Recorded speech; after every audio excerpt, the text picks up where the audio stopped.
Assalamu alaikum hammaga do'stlar. Bugun men Surjimet klinikasındaman va bugun xirurglar bilan suhbat o'tkazamiz. Videoni oxiridan ko'ring, chunki bu sizga manfaatli bo'ladi. Chunki xalqning ichida yurgan, aynan xirurgik operatsiyalar bo'yicha xato yurgan informatsiyalar haqida doktorlarning o'zimdan eshitib ko'ramiz. Bu narsa haqiqatan to'g'rimi yoki xatomi? Buni sizlar bilan birgalikda bilib olamiz. Qani ketdik.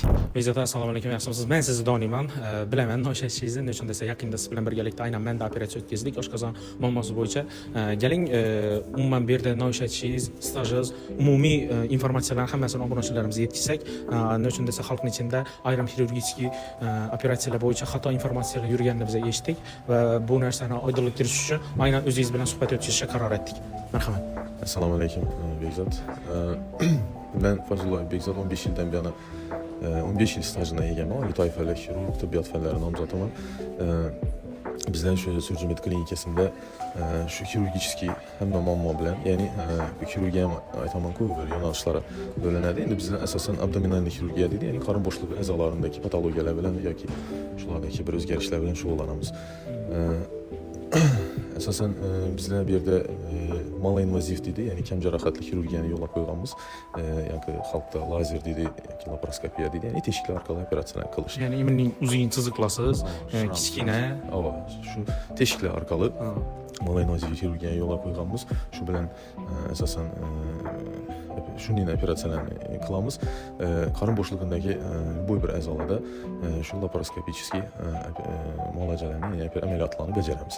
Yangi yo'nalish bizning endi respublikamizda, ya'ni xalqimizda shunday yangi yo'nalish deb aytiladi, bariatrическая xirurgiya. Bariatrическая xirurgiya bu bariatrическая metabolitiическая xirurgiya deb aytiladi. Ya'ni bu shu ortiqcha vazni bor bemorlar, qandli diabetning ikkinchi turi bilan og'rigan bemorlara xirurgический yo'l bilan shularni bartaraf etish, ya'ni xirurgический yo'l bilan shularga bir yordam berish. Bariatrический xirurgiyani shuni yo'lga qo'yganmiz.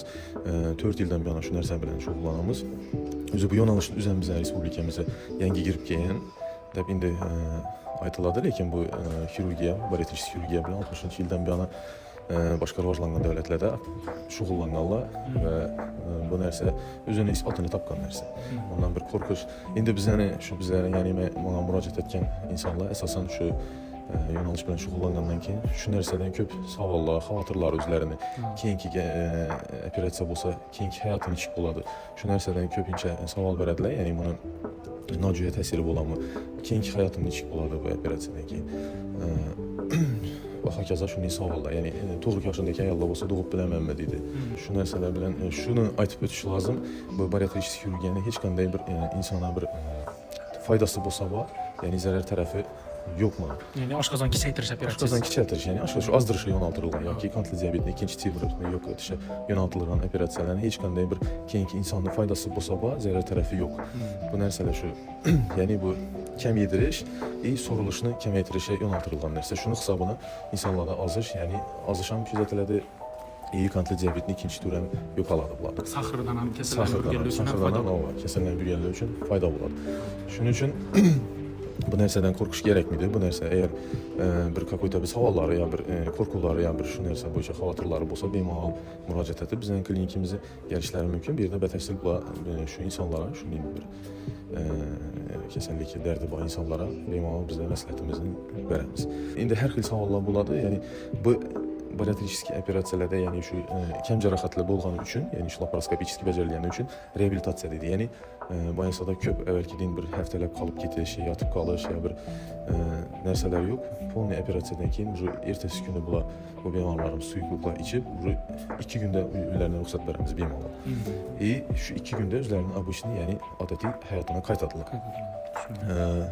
Yana shu narsani aytish kerak. Endi shu neujeli shunday hech qanday bir yomon tarafi yo'qmi? Bir o'zi hazilamiz bir narsa bor va bu operatsiyadan keyin neri yomon desa, shu faqat shu bir garderobni yangilash yomon deb aytiladi. Bu ham yomon emas bunday qaraganda. Endi buni olib qaraganda, lekin bir endi ozib borayotgandan keyin shu kiyimlar bo'lmaydi, ullayib qoladi, shuni kiyinib netadilar. Boshqa minus tarafi hozirgi siz amaliyotingizda ko'rilmagan. Yo'q, boshqa bir minus tarafi yo bir nojo'ya ta'siri kuzatilmagan bu narsa.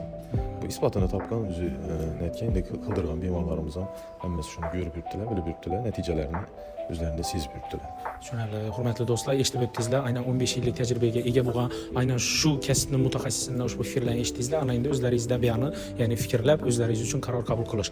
Agarda sizlarda hozirdan qo'rquv bo'ladigan bo'lsa, bemalol Bekzod ham o'zini muolajalarini yozilsangizlar, sizlar bilan bemalol gaplashib, informatsiya berib biladilar hamda shu 15 yil davomida qilgan bemorlaringiz ichida o'zlarini natija olganlarini siz bemalol ko'rsatib bilasiz. Videolar yoki rasmlar yoki живой ko'rsatish va ularning fikrlarini boshqa kelayotgan bemorlarga bildirish uchun, to'g'rimi?